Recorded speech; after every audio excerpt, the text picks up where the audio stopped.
말씀을 봅니다. 우리 갈라디아서 5장 22절 오랫동안 보고 있습니다. 우리 신약성경 309면에 있습니다. 갈라디아서 5장 22절 신약성경 309면에 있습니다. 제가 말씀을 읽어 드리겠습니다. 오직 성령의 열매는 사랑과 희락과 화평과 오래 참음과 자비와 양선과 충성과 아멘. 진짜 사랑에는 많은 열매들이 있죠. 우리가 구원받은 자라고 하면 성령께서 우리 가운데 성령의 열매인 사랑을 맺게 하시는데 그 사랑에는요, 희락, 기쁨이 있어야죠. 그리고 오래 참음, 또 자비, 양선. 이런 이제 특징들이 들어가 있어야 됩니다. 그러면서 오늘 또 22절 가장 마지막에 진짜 사랑에는요, 충성이 있어야지 된다라고 우리 가운데 말씀하고 있습니다. 충성이라는 단어는 저희가 군대에서도 자주 쓰고 또 일상생활에서도 자주 쓰는 그런 단어죠. 우리가 일상생활에서 쓰는 충성과 성경에 나와 있는 충성은 약간 의미가 좀 다릅니다. 물론 비슷하지만 약간 차이점이 있어요. 세상에서의 충성은 뭐예요? 상명하복입니다. 위에서 명령하면 밑에서 복종하는 거죠. 복종 잘하면 충성스럽다 이렇게 이야기합니다. 성경에서 말씀하고 있는 충성은요, 복종보다는 순종입니다. 순종. 위에서 명령하지 않아도, 억압하지 않아도 내가 자발적으로 복종하고 순종하는 그런 모습을 보이는 것이 바로 충성이 되어지는 겁니다. 누가 억압하지 않고요, 명령하지 않고 누가 압제하지 않아도 내가 자발적으로 순종할 수 있는 이유는요, 무엇이 있기 때문에 그래요?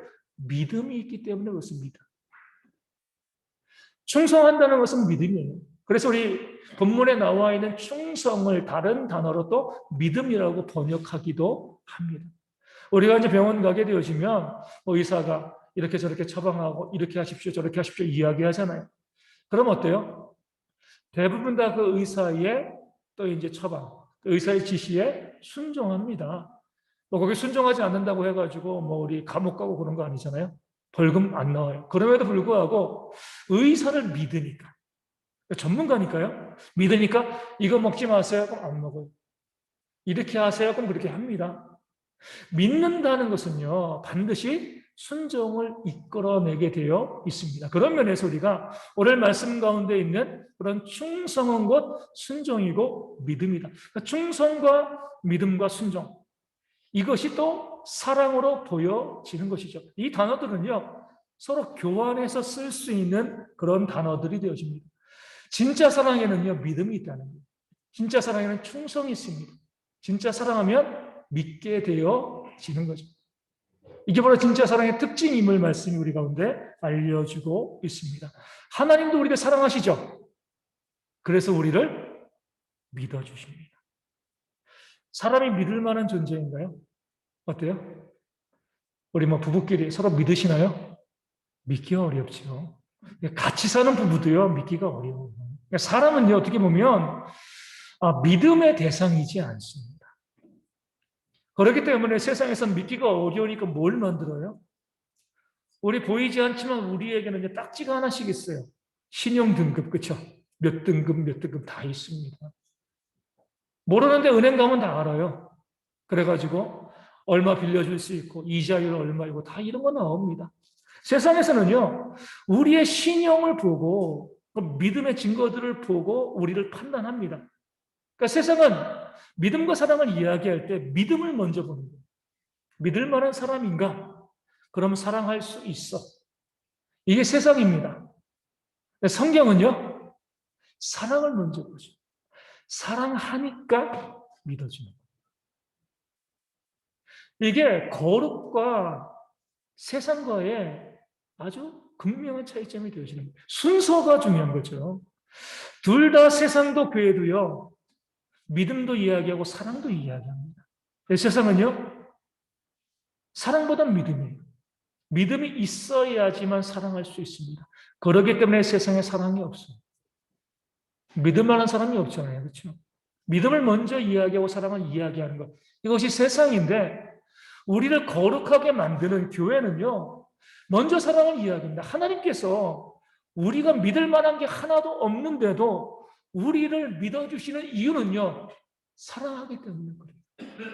사랑하니까 우리를 믿어주시는 겁니다. 그럼 하나님께서 우리 가운데 내가 너희를 사랑한 것처럼 너희도 나를 사랑할 것을 요구하시는 거죠. 이 말씀을 바꾸면 뭐예요? 내가 너희를 믿어준 것처럼 우리도 하나님을 믿기를 원하시는 거죠. 우리가 하나님을 믿어야지 하나님을 사랑하는 거예요. 구원받은 겁니다.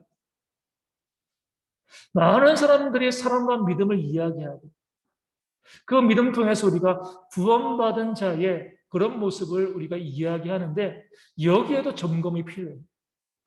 우리 창세기 15장 6절을 보면 아브라함이 여호와를 믿으니 이것을 그의 의로 여겨주셨다라는 말씀이 있습니다. 그러니까 믿음이 있을 때 의로워지는 거죠. 하나님의 사랑의 대상이 되어지는 겁니다. 이것은 분명한데 많은 사람들이 나 하나님 믿어요. 믿음을 이야기합니다. 나 하나님을 사랑해요. 사랑을 이야기해요. 제가 여쭤보면 마음으로 한번 대답해 보세요. 하나님 믿으십니까? 하나님 사랑하시나요? 그럼 그 믿음이, 그 사랑을 증거하는 그 믿음이 진짜 믿음인지 아닌지 어떻게 알 수 있을까요?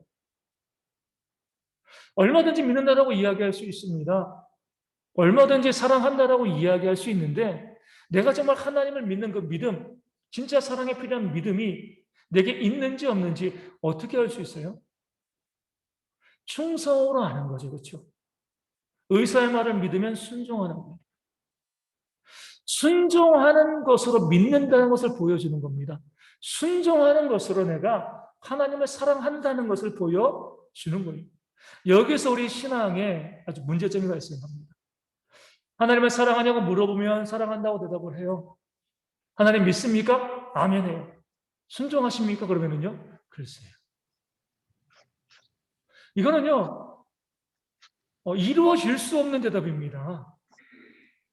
믿는 사람들은요, 사랑하는 사람들은 순종할 수밖에 없어요. 믿는다라고 이야기하고, 사랑한다라고 이야기하고, 나는 순종하지 않습니다. 이렇게 이야기하면 하나님 보시기에는 거짓말이고 위선이 되어지는 거예요. 의사가 병원에서 밀가루 음식 먹지 마세요. 먹으면 큰일 납니다. 네. 하고 가서 밀가루 음식을 먹어요. 의사 말을 안 믿는 거죠. 우리가 순종의 모습을 보일 때 하나님의 말씀에 순종할 때 이것이 믿음이고요. 그 믿음이 있어야지 우리가 하나님을 사랑하는 것이고 내가 뭐예요? 성령의 열매 맺는 구원받은 백성이 되어지는 겁니다. 아브라함이 여호와를 믿음이라고 했을 때 그 믿음의 증거는요. 아브라함이 갈대아 우르를 떠나서 가나안 지역으로 이민 간 그 믿음을 하나님이 보셨기 때문에 뜬금없이 하나님 나타나셔서 갈대아 우르에서 터 잡고 잘 살고 있는데 아브라함에게 뭘 이야기해요? 너의 본토, 친척, 아버지의 집을 떠나서 내가 너에게 지시할 곳으로 가라. 우리 이사 많이 하시는 분들 있잖아요. 이사 많이 한다고 이사가 쉬운가요? 어렵죠. 짐 옮기고 또 정리하고 정말 어려워요. 이사도 어려운데 혹시 50사님은 이민 한번 갔다 오셨지만 이민 가면은요. 쉽지 않은 거예요. 그렇죠? 지금도 이제 전 세계가 지구촌이다라고 이야기해서 어떤 나라 가더라도 우리 음식이 있고 적응하기 쉬운 이때도요. 다른 나라로 이민 가는 건 쉽지 않은 일입니다. 하물며 아브라함의 시대에 다른 나라는요. 전혀 모르는 것이죠. 언어도 틀리고 풍습도 다르고요. 아는 사람도 하나도 없고 가면 먹고 살 것도 없는 거예요. 그런데 하나님은 아브라함에게 나타나셔가지고 내가 너에게 지시할 땅으로 가라, 이민 가라라고 말씀하셨을 때 아브라함은요 하나님을 믿고 가나안 땅으로 이주하였습니다. 순종한 거죠. 그 말씀에 순종한 것으로 아브라함은 자기의 믿음을 보여주었고 하나님께서는 그 믿음을 그의 의로 여겨 주신다. 이렇게 말씀하고 있는 것이죠. 그러니까 우리의 믿음이라는 것은요 순종으로 드러나고 그 순종이 있을 때 하나님을 사랑하는 겁니다. 우리 가정에서도 그러잖아요. 자녀들이 어떻게 하는 것이 부모를 사랑하는 거예요? 순종하는 겁니다. 부부도 마찬가지죠. 어떤 것이 사랑입니까? 순종이죠. 그렇죠? 내 말 들어주는 거예요. 그럼 사랑하는 것이지, 뭐 선물 준다고 사랑하는 거, 뭐 웃겨준다고 사랑하는 거, 그거 아니거든요. 내가 말하였을 때 그 말을 듣고 거기 순종하고 따라줬을 때 이것이 나를 믿는 것이고 나를 사랑하는 것이다. 우리가 가정에서도 이야기하는 것처럼 하나님도 마찬가지입니다. 우리에게 믿음을 요구하시는데 그 믿음은요, 순종으로 드러납니다. 아무리 믿음 이야기하고 찬양하고 뭐 사랑 그렇게 하나님께 늘 고백해도요, 말씀에 순종하지 아니하면 우리의 모든 고백들은, 믿음과 사랑의 고백들은요, 위선과 거짓말이 되어질 수밖에 없는 거죠. 우리 하나님께서는 아브라함의 그 믿음을 우리에게 보여주시기 위해서 아브라함에게 100세에 낳은 아들 이삭을 번제로 드리라, 이렇게 명령하십니다. 아브라함을 위한 명령이기보다 우리에게 보여주기 위한, 아브라함의 믿음과 그 사랑이 무엇인가, 그 순종이 무엇인가를 우리 가운데 알려주고 싶은 거죠. 아들을 번제로 드리라는 건, 번제는 뭐예요? 짐승을 죽이고요, 칼로 각을 뜨는 거예요. 그리고 완전히 태워 없애버리는 것, 이것이 바로 번제입니다. 100세의 사라를 통하여서 낳은 딱 하나밖에 없는 아들이에요.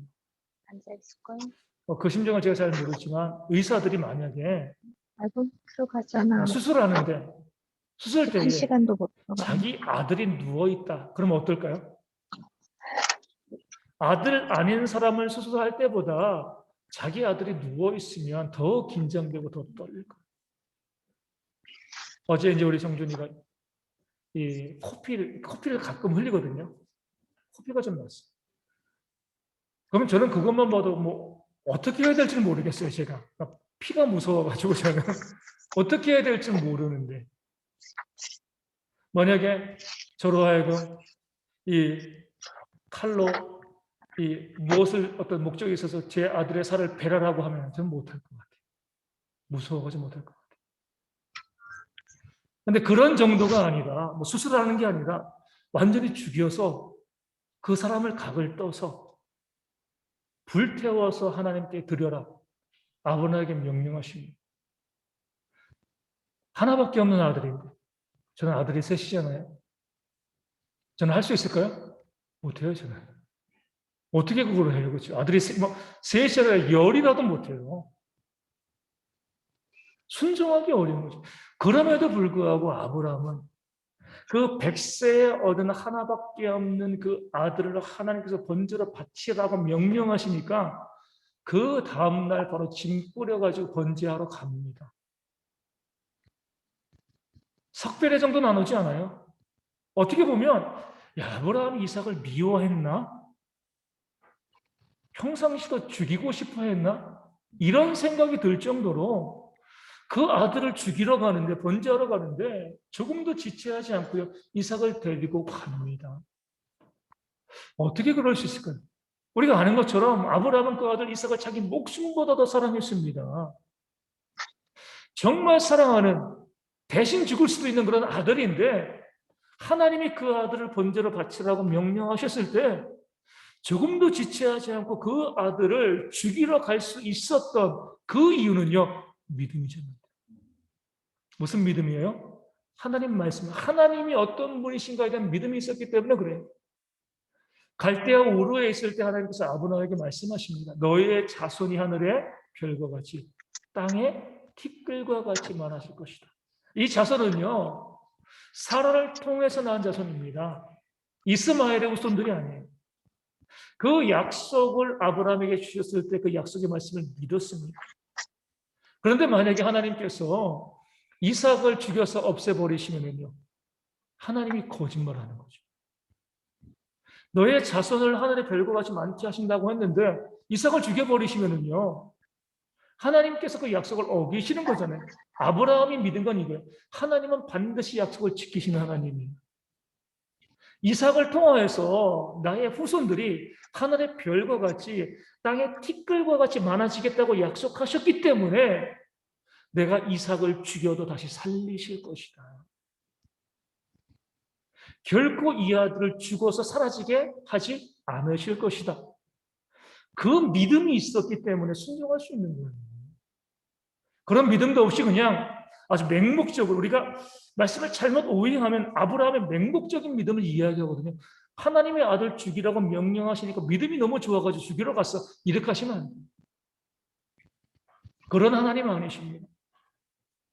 하나님의 약속의 말씀이 있고 그 말씀을 믿었기 때문에 그 아들 이삭을 내가 죽여도 다시 살아나게 하실, 어떻게 보면 100세의 아들을 얻는 것도 기적이잖아요. 그러니까 바칠 수 있는 거예요. 불가능한 상황 가운데서 내게 아들을 주신 하나님께서 이 아들을 번제로 드려도 다시 살리실 것이다. 그 모습 그대로.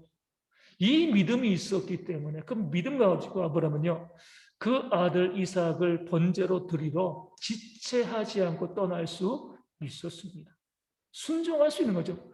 믿음이 있으면 순종이 있고요. 순종이 있으면 하나님께서는 이것을 하나님을 사랑하는 것으로 인정해 주시고 그것을 통하여서 그에게 복을 내려 주시는 겁니다. 노아도 마찬가지잖아요. 500년 살았는데 하나님께서 아주 커다란 배 방주를 만들라고 하시면 뭐 과학적인 근거도 없어요. 그 당시 홍수 같은 거 없었습니다. 조그만 배 같으면 이해가 가지만 그 축구장 몇 개나 되는 그 엄청난 크기의 배를 하나님께서 만들라고 명령하였을 때 노아는요 그 명령에 즉각 순종합니다. 하나님께서 말씀하시고 내가 홍수로 이 땅을 쓸어버리겠다. 믿겨지지 않는 이야기지만 하나님이 말씀하시니까 그 말씀을 믿은 거예요. 노아가 방주를 만드는 100년에 넘는 시간 동안에 노아의 주변에 있는 사람들이 얼마나 노아를 조롱하고 비웃었겠습니까? 미쳤다. 뭔 짓 하냐. 그럼에도 불구하고요. 노아는 하나님의 말씀을 믿었기 때문에 순종하여서 배를 만들었고요. 이것이 바로 하나님께서 그를 의롭게 여겨주신 근거가 되어 지는 겁니다. 노아를 사랑하시는 거죠. 다윗도 마찬가지입니다. 다윗도 하나님을 향한 믿음으로 순종합니다.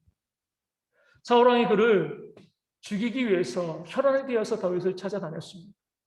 그러니까 다윗의 젊은 인생은요, 계속 도망자로 살아가는 거예요. 사울왕의 추격을 피해서 도망가고 또 도망가고. 그런데 두 번의 기회가 있었습니다. 사울왕을 그가 죽일 수 있는 그 두 번의 기회가 있었습니다. 다윗은요, 사울왕을 죽이지 않았습니다. 살려두었죠. 그럴 때 다윗의 부하들이 다윗에게 뭐라고 이야기했습니까? 미친 짓이라고. 사울왕 저 악한 자가 당신을 죽이려고 하는데 왜 당신은 그를 살려두냐? 사울왕을 당신의 손에 넘기신 것도 하나님의 뜻이 아니겠느냐? 죽여라, 죽여야지 우리가 산다. 만약에 당신이 사울왕을 살려두면 사울왕이 반드시 당신을 죽일 것이다. 다윗을 압박한 거죠, 우리 부하들이. 그럼에도 불구하고 다윗은요, 사울왕을 살려줍니다. 믿음 때문에 그래요. 어떤 믿음이요? 하나님께서 사무엘을 통해서 다윗에게 기름을 부으셨습니다. 기름을 붓는다는 건 뭐예요? 이스라엘의 왕으로 세우신 거죠. 다윗의 믿음은 뭐예요? 나는 왕이 되기 전까지는 죽을 수 없는 존재예요. 하나님의 약속을 믿습니다. 행성의 지구를 충돌해가지고 지구 인구의 태반이 죽어도 나는 안 죽어. 하나님의 기름 부으셨고 나를 왕으로 세우셨는데 아직 왕이 안 된 거거든요. 왕이 됐으면 이야기 좀 달라져요. 나를 왕으로 세우시겠다고 약속해 주셨는데 난 그 약속의 말씀을 믿으니까 내가 사울왕을 살려줘도 사울왕이 나에게 손 하나 될 수 없다. 이 믿음을 가지고 있었기 때문에 말씀 가운데 순종하는 용기를 보여줄 수가 있었던 겁니다. 다윗이 고백하잖아요. 천만인이 나를 애워서 진칠지라도 나는 두려워하지 않는다. 혼자 있고요. 그 다윗의 주변에 1000만 명이 칼 들고 찔러 죽이려고 다윗을 공격해 와도 난 두려워하지 않는다. 그럴 수 있습니까? 그 말씀 앞절에 뭐라고 나와 있어요? 내가 누워 편히 잠잔다. 사방에서 활 들고 창 들고 칼 들고 이제 신호만 떨어지면 다윗을 죽이려고 하는 거예요. 그런 환경 가운데 다윗은 뭐 한 거죠? 코 골면서 두 발 쭉 뻗고 잠을 잔 거예요. 왜요? 믿으니까. 하나님 나라 지켜주실 것을 믿으니까 두렵지 않은 거죠. 그 순종이 곧 하나님을 사랑하는 모습이 되어지는 거죠. 오늘 우리도 마찬가지입니다. 두 발 쭉 뻗고 잘 자는 게 뭐예요? 그게 믿음이에요. 삶에 어려움이 왜 없어요? 많죠. 많은 문제와 어려움들이 우리 가운데 다가옵니다. 그런데 우리가 뭐 불면증이라는 병이 아니라고 하면, 병은 어쩔 수 없는 거고 그거는 그것이 아니라고 하면 아무리 많은 문제와 어려움이 다가온다 할지라도요, 우리가 두려워하지 않고 푹 잘 수 있는 것이 우리의 믿음을 보여주는 겁니다. 하나님이 해결해 주시겠지. 하나님이 풀어주실 거예요. 그 믿음이 있으면은요, 편안히 잠잘 수 있습니다. 내가 걱정하고 끌어안는다고 문제가 해결되는 거 아니잖아요. 하나님이 해결하실 겁니다. 그것을 믿고 다윗처럼 천만 가지의 문제가 나를 에워싸 짐칠지라도 두려워하지 않고요, 평안히 누워 잠잘 수 있는 것, 이것이 바로 우리가 하나님을 믿는 거고요, 우리가 하나님을 사랑한다는 증거가 되어지는 겁니다.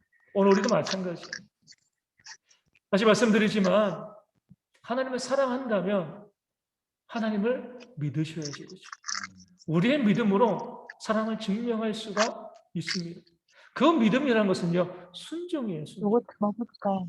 피상적으로 믿음을 머리에 가둬두고요, 하나님의 사랑을 머리에 가둬두고 나는 하나님을 사랑하고 있어, 하나님을 믿고 있어. 거짓말인 거예요. 실제적으로 내 삶에서 말씀 가운데 철저히 순종하는 모습이 있어야지 뭐예요? 그것이 바로 진짜 믿음이고 사랑이 되어지는 겁니다. 우리 가정에서도 마찬가지잖아요. 뭐 아무리 뭐 내가 남편 아내가 서로 사랑한다라고 이야기하고 뭐 아무리 고백도 잘하고 뭐 이벤트도 잘하고 무슨 소용이 있습니까? 힘들 때 설거지 좀 해주고 집안일도 도와주고 내 삶으로, 내 삶의 모습으로 무엇인가 실제적으로 그 사람을 위해서 해주는 게 있어야지 이게 사랑이지. 그런 거 하나도 없고 그냥 나 사랑하고 있어, 당신 믿어, 머리로만 하는 모든 것들은요, 우리를 속이는 위선일 수가 있습니다. 그렇기 때문에 하나님께서는 진짜 사랑에는 믿음이 있고 그 믿음이 진짜인지는요, 순종으로 증명하라 우리 가운데 말씀하고 계신 겁니다.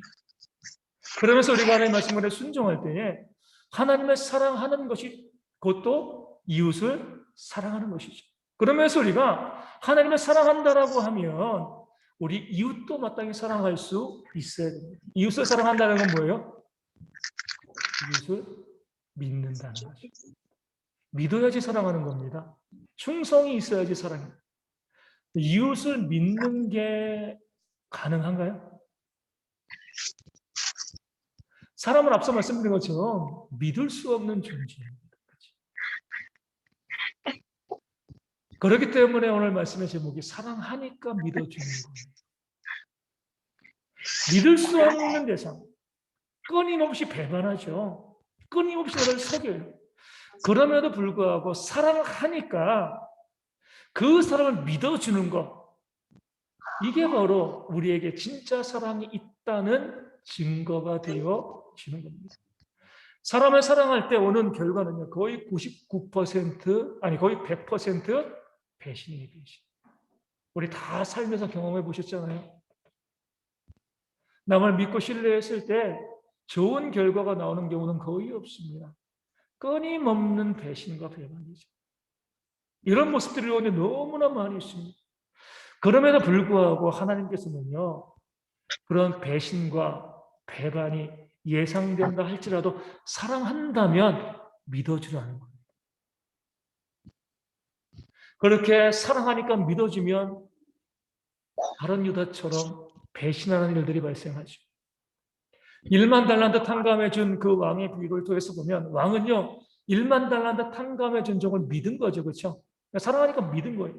내가 너에게 1만 달란트 용서해 줬으니까 너는 나가서 너에게 빚진 친구를 용서해 줘라. 그 믿음이 있어. 그 믿음을 가지고 그 기대를 가지고 그 종의 빚을 탕감해 줬는데 이 종은요, 배신한 거죠.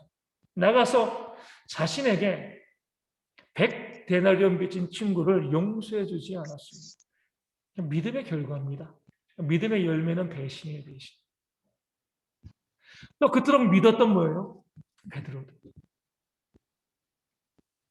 3번이나 예수님을 모른다라고 부인했습니다. 어떻게 보면 주님의 믿음은 다 실패하고요. 그 배신이라는 결과를 만들어냈습니다. 그럼에도 불구하고 주님께서는 사랑하니까 믿어라라고 말씀하십니다. 이 중요한 지식입니다. 배신할 것 같으니까 믿지 말아야지. 이거는 세속입니다. 세상이에요. 신용을 보니까 그 삶을 보니까 분명히 나 속일 거야, 배신할 거야, 거짓말할 거야. 그러니까 나 손해보지 않기 위해서 안 믿을 거야. 세상이에요. 약삭 빠르고 똑똑한 세상이죠. 하지만 거룩한 교회는요, 배신할 것을 알면서도 믿어줍니다. 이게 우리의 믿음입니다. 나를 속일 줄 알면서도 믿어주는 거예요. 우리가 어리석어가지고요, 사기 당하시면 안 돼요. 사기 당하는 건 잘못된 거예요. 하지만 사기 당해 주시는 것, 그건 사랑입니다. Thank you. 남에게 속는 건 잘못된 것이지만 속아주는 것은요, 사랑입니다. 하나님께서 왜 말씀하시는 건 그겁니다. 사랑한다면 믿어주라는 거예요. 배신의 결과가 아주 분명하게 보인다 할지라도 사랑한다면 일단은 믿어주라는 겁니다. 왜냐하면 그렇게 우리가 믿어주면은요, 그 배신했던 사람, 100사람 중 한 사람은 뭐예요? 양심이 움직여서 돌아옵니다.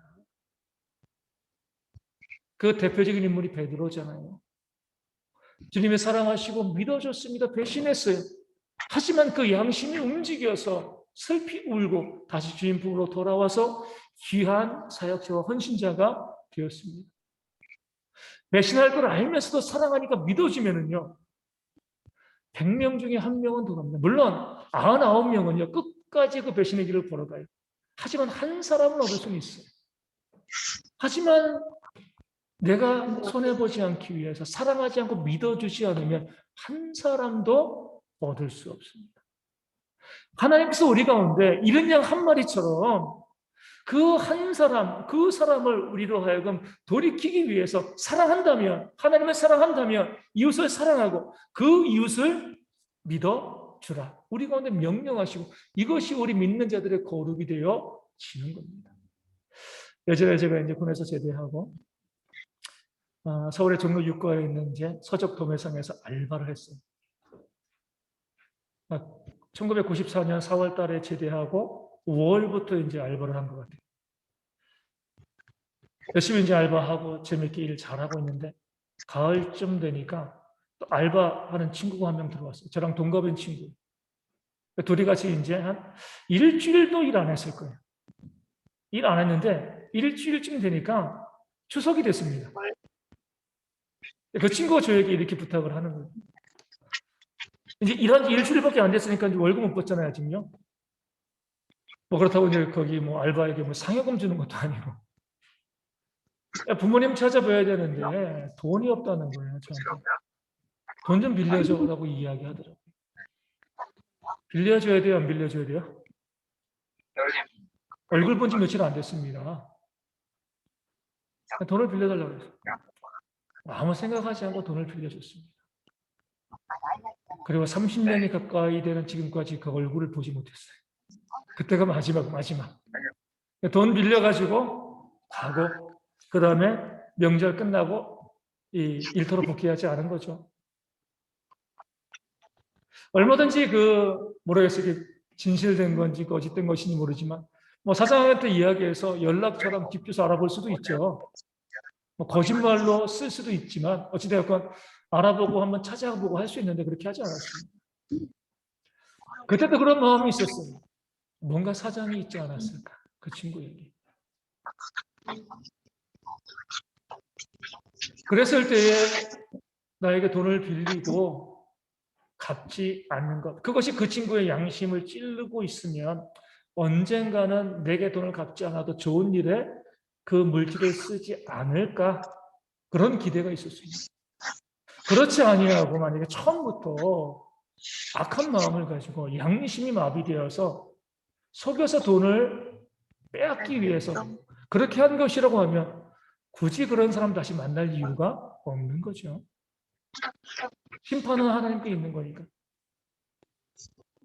그러니까 제 마음의 기대는 이거예요.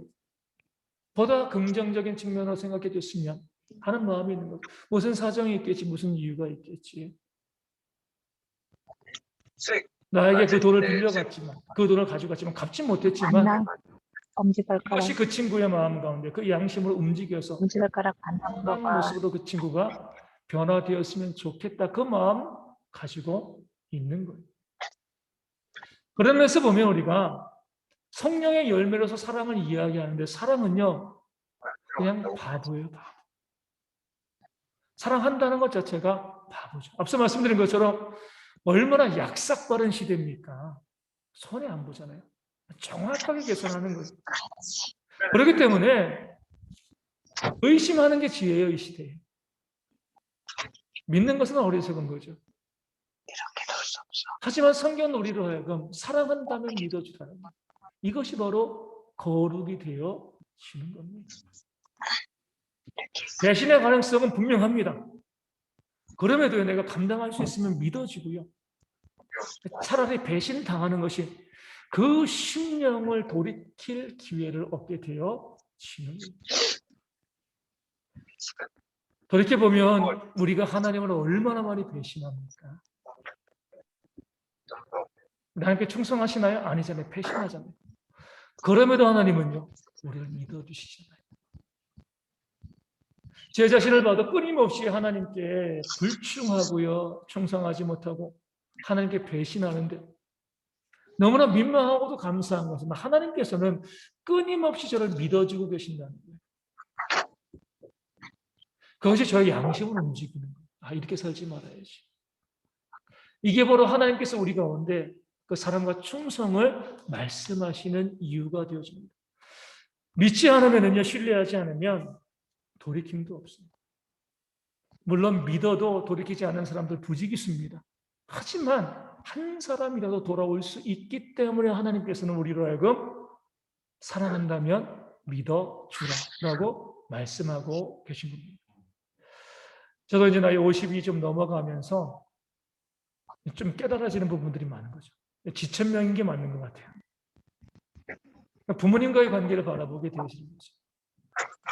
내가 끊임없이 내 욕심 차리고 이기적으로 내 삶을 살아갔는데 돌이켜보면 우리 부모님은 나에게 속임을 당하고 배신을 당했음에도 또 믿어주시고 또 믿어주시고 지금도 믿어주고 계시더라고요. 나는 내 욕심대로 살아왔고 내 이기적으로 살아왔고 그러니까 부모님께 배신하는 것을 밥 먹듯이 했는데도 불구하고 부모님은요 나를 믿어주시고 또 믿어주시고 또 믿어주신 거예요. 우리 부모들도 지금 그러지 않습니까? 우리 자녀들의 말하는 거 행동하는 거 보면 뻔히 다 알아요. 얘들이 어떤 삶을 살아갈 것인가. 그리고 또 어때요? 나중에 부모 배신할 거 다 알고 있습니다. 자기 삶을 살아가는 거죠. 그런데도 뭐예요? 믿어주는 거죠. 사랑하니까 믿어주는 겁니다. 또 속여도 또 믿어주고 또 속여도 또 믿어주고 우리 지지난주인가요? 참 기가 막힌 사건이 있었잖아요. 아들이 부모를 폭행했어요. 그 아들은 39살인가? 국제 변호사고 아버지는요? 60대인데 의사예요. 변호사인 아들이 아버지를 폭행하는 거예요. 구속됐습니다. 근데 아버지가 뭐라고 해요? 내가 잘못 키웠습니다. 아들을 벌하지 말아달라고 그렇게 탄원하는 거죠. 의사인 아버지가 아들에게 뭐 돈을 구하겠습니까? 돈도 많은데 아들에게 얻을 게 없어요. 부모가 돈이 없어가지고 아들이 뭐 용돈 주고 거기에 살면은 뭐 그것 때문에 할 수 있지만 이미 본인도 아직까지 현직에 있고 돈 많은데 그 아들 안 보고 살면 훨씬 더 편해요. 그럼에도 불구하고 자기를 때리고 모욕을 준 그 아들을 용서해달라고 내가 잘못 키웠다라고 이야기해요. 그러면서 아마 이런 기도를 했을까요? 내가 이렇게 이 아들을 품어주고 용서하면 이 아들이 이제는 깨닫고 돌아오겠지, 이런 기도를 했을까요? 아니에요. 내가 이렇게 품어주고 해도 이 자식은 안 변할 걸 압니다. 그렇게 품어주고 내가 또 안고 해도 다시금 주먹 날릴 걸 알고 있어요. 그래도 사랑하니까 믿어주는 거예요. 이게 거룩이에요. 바보 같은 사랑이 되어지는 거지. 뭐 기대하고 바라고 소망하고 내 뜻대로 이루어지고 움직여지고 이것이 아니라 그냥 사랑하니까 믿어주는 거예요. 믿을만 해서 믿어주는 게 아니에요. 내가 사랑하니까 믿어주는 거예요. 이것이 우리 믿는 자들의 가정 가운데 있어야 됩니다. 부부끼리 마찬가지로 믿어주셔야 돼요. 사랑하니까 믿어주는 거예요. 부모와 자녀도 마찬가지입니다. 끝까지 내가 손해본다 할지라도 사랑하니까 또 믿어주고 또 믿어주고 또 믿어주는 것. 이게 바로 진짜 사랑, 성령의 열매인 사랑이 우리 가운데 있다는 증거가 되어지는 겁니다. 그런 사랑과 믿음이요, 우리 교회 안에도 있어요. 이웃을 사랑한다라고 하면, 우리 성도를 사랑한다라고 하면 믿어주셔야 돼요. 아무리 뒤통수 치고 배신하고 그래도요, 또 믿어지고 또 믿어주는 것.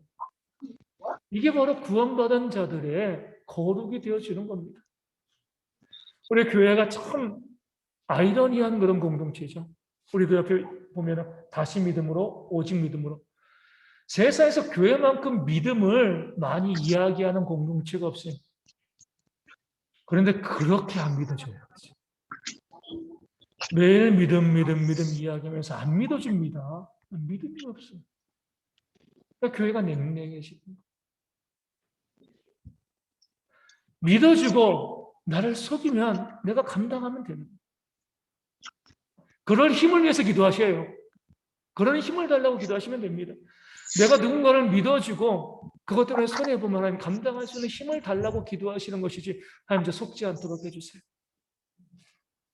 손해보지 않도록 해서 이렇게 기도하기보다는 기꺼이 손해봐도 부족하지 않을 정도로 저를 인도해 달라고 기도하는 것. 이게 바로 진짜 사랑과 믿음이 있는 공동체가 되어지는 겁니다. 저희 교회는 작고 또 외진 곳에 있어가지고 좀 덜하지만, 제가 이제 서울에 있는 교회에 있을 때는요, 도와달라는 사람들이 부지기수로 찾아왔습니다. 그러면 사연도 제각각이에요. 그러면은요, 저는 딱 그 이야기 들어보면 우리도 알잖아요. 아, 이거 거짓말이다. 그런데 그 마음을 억누리고 일단은 믿어줍니다. 왜냐하면 그것이 저의 전도예요. 우리가 살고 있는 세상은요, 앞서 말씀드린 것처럼 불신이 상식입니다. 믿는 것은 어리석은 거예요. 일단 의심해 보고요, 내가 손해보지 않기 위해서 적당히 거리를 두는 것이 이 세상의 모습이에요. 그런 것들이 교회에까지 들어갔어요. 안 믿어줘요. 아무리 이야기해줘도 혹시 내게 손해가 갈까봐 안 믿어줍니다. 그러니까 교회를 돌아다니면서 거짓말하고 또 교회를 돌아다니면서 남들에게 무엇인가 얻어내는 그런 분들, 그분들도 교회에 올 때 이런 예상을 해요. 내가 이야기를 해도 교회에서 안 믿어줄 거야. 그런 예상을 하고 교회로 옵니다. 그래서 믿어줍니다. 세상에서도 아무도 내 얘기를 믿어주지 않고, 물론 자기도 알죠, 거짓말인 거. 믿어줄 리가 없는 거죠. 또 여기저기 찾아가도 사람들이 아무도 안 믿어주는데, 어떤 교회 가니까 어떤 남자 목사가 바보같이 이 말도 안 되는 소리를 믿어줬어. 얼마나 뒤에서 조롱하고 웃겠습니까? 하지만 아무도 안 믿어주는 것을 교회에서는 믿어준다. 이런 마음을 주고 싶습니다. 아무도 안 믿어주는데 다 거짓말이라고 배척하는데 교회는 이것을 믿어줍니다. 바보 같고 너무나 순수하고 어리석어 보이지만, 교회는 믿음이 있는 곳이다. 그렇게 했을 때 100사람 중 한 사람이라도 하나님께 돌아오지 않을까. 그 마음을 가지고 그냥 믿어 주는 겁니다. 이게 바로 하나님께서 원하시는 거룩함이 되어지는 겁니다. 하나님을 사랑하신다면 순종함으로 우리의 사랑을 보여주시고 그 믿음을 보여주시고요. 우리가 이웃을 사랑한다라고 하면 속지 않으려고 손해보지 않으려고 발부둥치고 애쓰는 것이 아니라 사랑한다면 손해를 감수하고서라도 믿어주는 것. 그런 공동체와 가정이 우리 교회와 우리 가정이 되어지기를 소망합니다. 그럴 때에 하나님의 회복의 역사가 우리 가운데 임하게 되어질 줄로 믿습니다. 우리 찬송가 545장 함께 찬송하고 믿음을 위해서 함께 기도하도록 하겠습니다. 545장 함께 찬송합니다.